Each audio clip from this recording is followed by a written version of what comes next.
Bienvenidos a nuestro curso virtual de Historia del Perú para el nivel preuniversitario.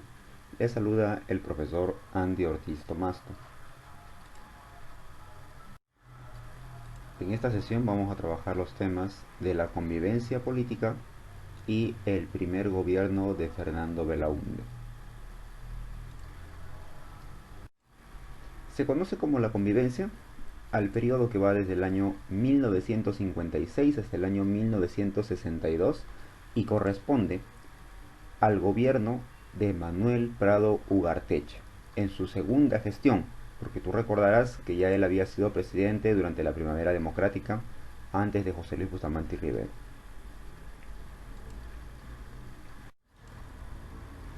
En el aspecto político hay que mencionar que Prado Ugarteche vuelve al poder contando con el apoyo de los votos del APRA.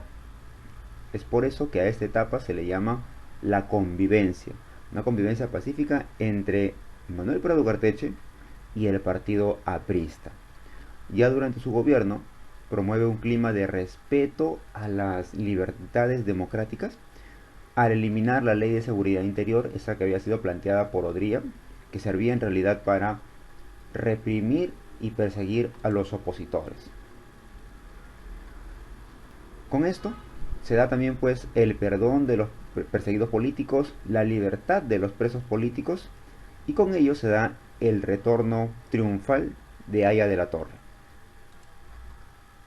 Por estas razones se conoce a este periodo de gobierno como la convivencia.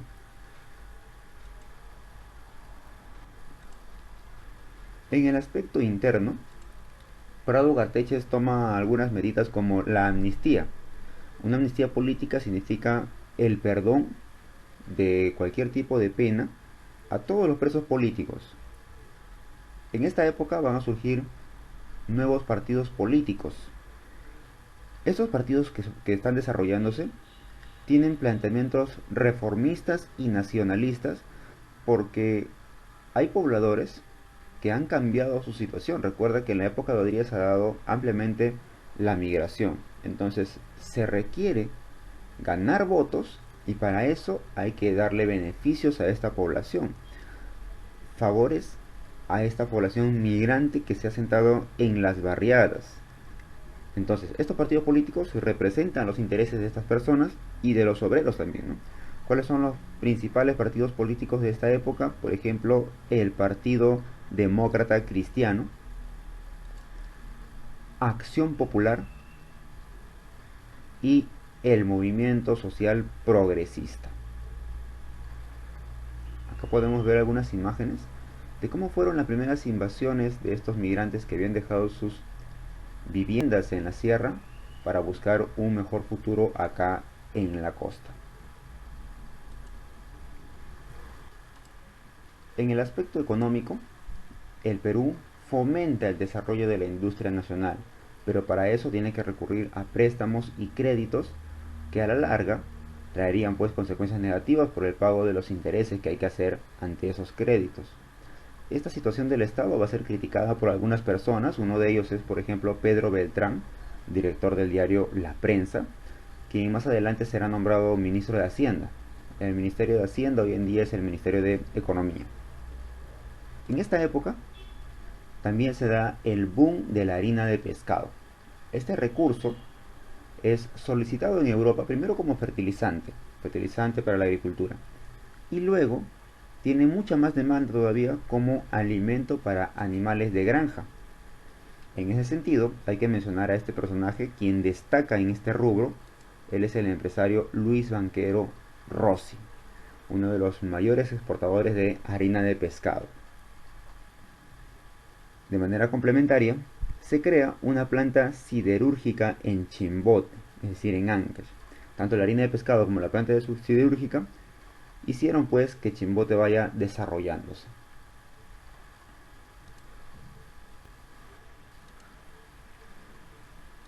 Para las elecciones del año 1962, ninguno de los candidatos obtuvo la mayoría electoral necesaria, ¿no? Por lo tanto, lo que se tuvo fue la siguiente situación. En primer puesto teníamos a Víctor Raúl Haya de la Torre, representante del partido aprista, el eterno candidato y fundador del APRA. En segundo puesto teníamos a Fernando Belaúnde Terry, del partido Acción Popular, un personaje nuevo para la vida política. Y en tercer lugar teníamos a Manuel Odría, un personaje que ya ha gobernado el Perú y se está lanzando ahora con el partido Unión Nacional Odrista. Por lo tanto, ante este panorama el Congreso debía elegir al presidente. Y de esta manera se gesta una unión entre el APRA y los odriistas. Los apristas de la Torre coluden con los odriistas de Manuel Odría, temiendo un ascenso al poder de Odría, porque era lo más probable que iban a juntar votos para llevar al poder a Manuel Odría. Las Fuerzas Armadas intervienen, alegando un conjunto de irregularidades en las votaciones y por lo tanto dan un golpe de Estado. Derrocan a Manuel Prado Garteche y al año siguiente, en el año 63, se elige como presidente del Perú al arquitecto Fernando Belaúnde Terry. De esa manera llega al gobierno Fernando Belaúnde Terry, quien gobierna entre los años 1963 hasta el año 1968. Él es representante del partido Acción Popular, cuyo lema de campaña fue "Picos y palas para una revolución sin balas". Por eso lo tenemos aquí en su logo del partido. La bandera del Perú en diagonal, por ley no puede estar de manera vertical como la bandera original, sino que se pone en diagonal, y una pala en el medio simbolizando la labor de los obreros, de los campesinos, de los agricultores y de la gente trabajadora en general. Al acceder Belaúnde al poder, se va a ganar pues la enemistad y el conflicto con los apristas y los odriistas. Es por eso que entre ellos van a formar la coalición APRA 1, quienes van a tener mayoría parlamentaria, van a ser mayoría en el Congreso, y desde ahí van a poner todo tipo de trabas al poder ejecutivo. Se van a convocar a elecciones municipales para elegir pues al alcalde de Lima, y va a resultar vencedor Luis Bedoya Reyes, fundador histórico y más grande representante del Partido Popular Cristiano, quien impulsa la construcción de la vía expresa en Lima. Dentro de todas las medidas tomadas en el aspecto económico durante el gobierno de Belaúnde, dos son los aspectos más importantes. El primero de ellos es la nacionalización de la Caja de Depósitos y Consignaciones, y en su reemplazo se crea el Banco de la Nación para centralizar el cobro y la recaudación de impuestos. Tú ya sabes que el Banco de la Nación se encarga de administrar cierta cantidad de dinero del Estado para hacer el pago de los trabajadores públicos, por ejemplo, ¿no? El pago de las pensiones de jubilación, etcétera. Otro punto importante es sobre el asunto de los yacimientos petroleros en La Brea y Pariñas. La Brea y Pariñas queda en Piura. Ante esta situación, se anuncia un acuerdo de ley conveniente llamado el Acta de Talara. ¿Por qué conveniente? Porque va a ser beneficioso para la IPC, que es la empresa que trabajaba La Brea y Pariñas, y para el Estado peruano. ¿Qué estipula este acuerdo? El primer punto dice: los yacimientos e instalaciones de extracción de petróleo pasan ahora a manos del Estado peruano y van a ser administrados por la empresa petrolera fiscal. En síntesis, el Estado se adueña de la empresa IPC. El punto número 2 se dice: el Estado considera cancelada cualquier deuda que tuviera con la IPC.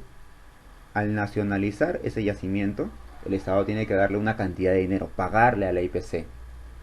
Pero con este acuerdo, con esta de Talara que se ha firmado, el Estado ya no le debe nada. Entonces, hasta ahí todo parece muy bonito. Vamos a ver qué es lo que pasa después, porque no se ha estipulado todavía cuánto es la cantidad de dinero que el Estado le ha entregado a la IPC. Acá tenemos el mapa de la parte norte del Perú, donde podemos ver la zona de La Brea y Pariñas, son zonas petroleras. En el aspecto social, Belaúnde utiliza una frase que es la conquista del Perú por los propios peruanos. Es decir, se preocupó por la colonización de la selva, ya que estaba sumamente despoblada. Por eso se construye la carretera marginal de la selva, que es una carretera de forma longitudinal que recorre el Perú casi verticalmente, uniendo los principales lugares de la región amazónica. Y establece también el sistema de cooperación popular para la construcción de obras públicas, como las grandes unidades escolares, caminos, carreteras, hospitales, conjuntos residenciales como el de San Felipe, el Aeropuerto Internacional Jorge Chávez, y terminaba pues sus obras con este lema, ¿no? El pueblo lo hizo. Recuerda que siempre cuando se termina una obra pública se pone una placa conmemorativa y el presidente en el cual se hizo esa obra. Pero con Belaúnde no. En esta época él planteaba este lema en conmemoración, el pueblo lo hizo. Por último, conozcamos cómo llegó a su fin este gobierno, y es que tras la firma del Acta de Talara, el presidente de la empresa petrolera fiscal denuncia la pérdida de la página 11 del contrato, donde supuestamente se estipulaba el precio que la IPC le pagaría al Perú por el petróleo. Ante esta situación irregular, el 3 de octubre del año 1968, las Fuerzas Armadas dirigidas por el general Juan Velasco Alvarado destituyen a Fernando Belaúnde Terry.